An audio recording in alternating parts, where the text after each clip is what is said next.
Olá, tudo bom com você? Seja bem-vindo ao meu canal. Eu sou a Graziela Leão, sou escritora, teóloga e psicanalista. E hoje eu trago uma mensagem que muito falou no meu coração ontem, Gênesis 3, versículo 9.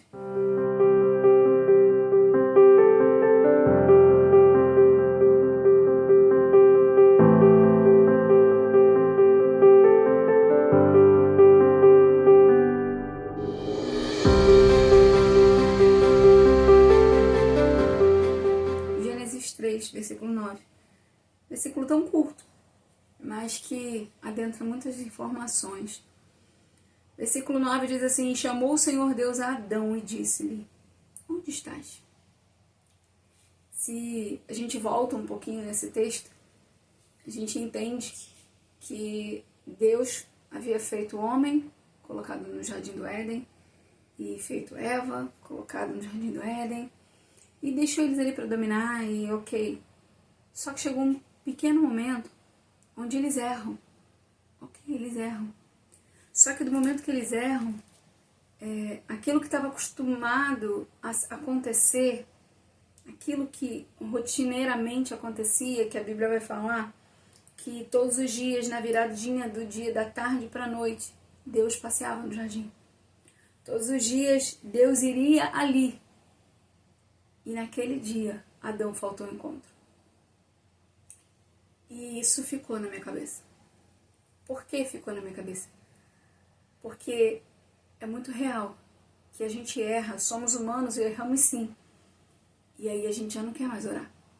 A gente não quer ter mais o nosso encontro com Deus, como Adão mesmo disse, ouvi a sua voz e temi, fiquei com medo, por isso me escondi. Fiquei com vergonha, porque eu descobri que eu estava nu. E às vezes a gente erra e a gente já não quer mais orar, não quer mais ir para a igreja. A gente começa a se afastar de Deus como se Ele não soubesse aquilo que Ele fez, aquilo que a gente fez. Deixa eu te falar uma palavra. Ele sabe o que você fez. A onisciência dele, Ele viu, Ele sabe, Ele estava ali. A onipresença, Ele estava ali. A onisciência, Ele já sabia. Mas Deus não deixa de criar Adão, mesmo sabendo que Adão erraria.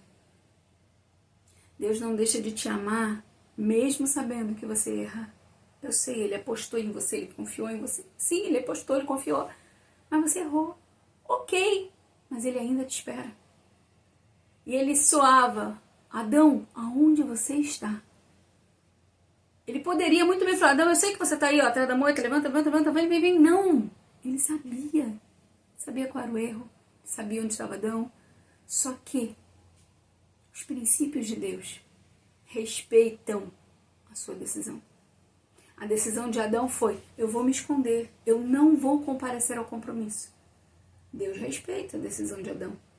Apesar de, se ele quisesse, ele falou: Adão, sai da palhaçada dessa moita aí que eu já estou te vendo. Adão, eu vi. Eu estava do seu lado quando eu vi, quando você comeu o fruto. Eu estava te vendo na hora que você comeu o fruto. Eu estava te vendo na hora que a serpente chegou até Eva. O Senhor sabia de tudo isso. Por que Ele deixou pecar? Pelo livre-arbítrio.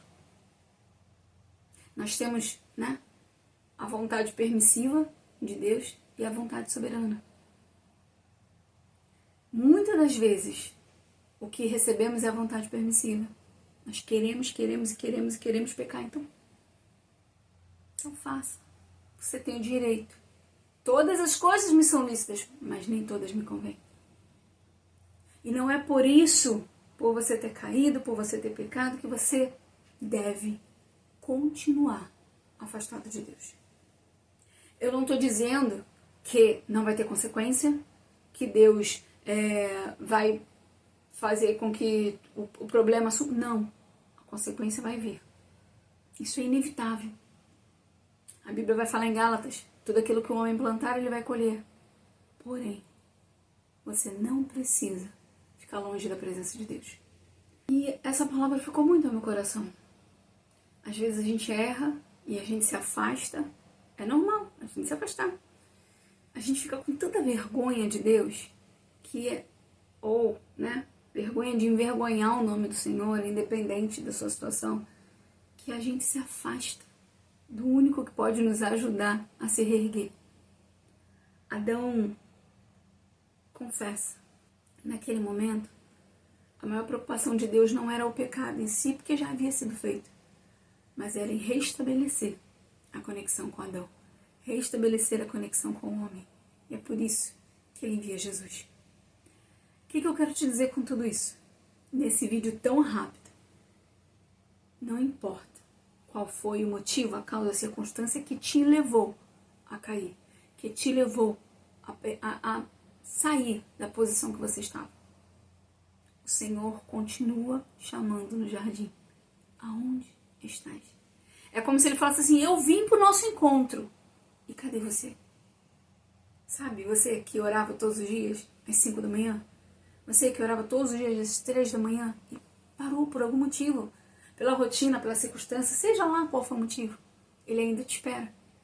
Ele ainda está lá, ó, às 3 da manhã, às 5 da manhã, às 4 da manhã, não sei qual horário, 2 horas da tarde, não sei o horário que você marcava com ele. Mas ele ainda te espera.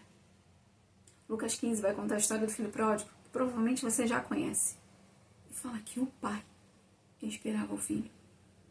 Mas por que o pai não vai atrás do filho? Isso é história para outro vídeo. O filho sabia o caminho de casa. É diferente. Vou falar. É diferente. Quem está perdido, né? Não sabe o caminho. E quem sabe o caminho e não volta. O livre-arbítrio te dá todo o direito de ir. Mas você sabe o caminho para voltar. Por isso que ele não foi atrás.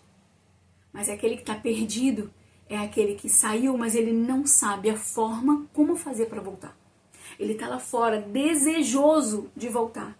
Assim como o filho pródigo. Ele fala, levantar-me-ei, irei ter com meu pai. Mas ele não sabe como é que vai ser. Ele não sabe como vai ser esse encontro. Ele não sabe. Mas ele deseja voltar. Ele não sabe como fazer para voltar para a casa do pai, para poder voltar em comunhão. Ele não sabe. Ele tem o desejo. Diferente daquele que saiu e não quer voltar. E Deus respeita isso. Mas hoje a palavra é Gênesis 3:9. Onde você está? Aonde você está? Quando você vai me permitir voltar a chegar perto de você? Quando você vai voltar ao horário do nosso encontro? Quando você vai voltar a conversar comigo? Sabe aquela coisa de Adão? Eu vim aqui, cadê você? Que esse vídeo possa tomar seu coração, que você envie esse vídeo para alguém que precisa ouvir essa palavra. Volta, o Senhor ainda está te esperando. Que Deus te abençoe.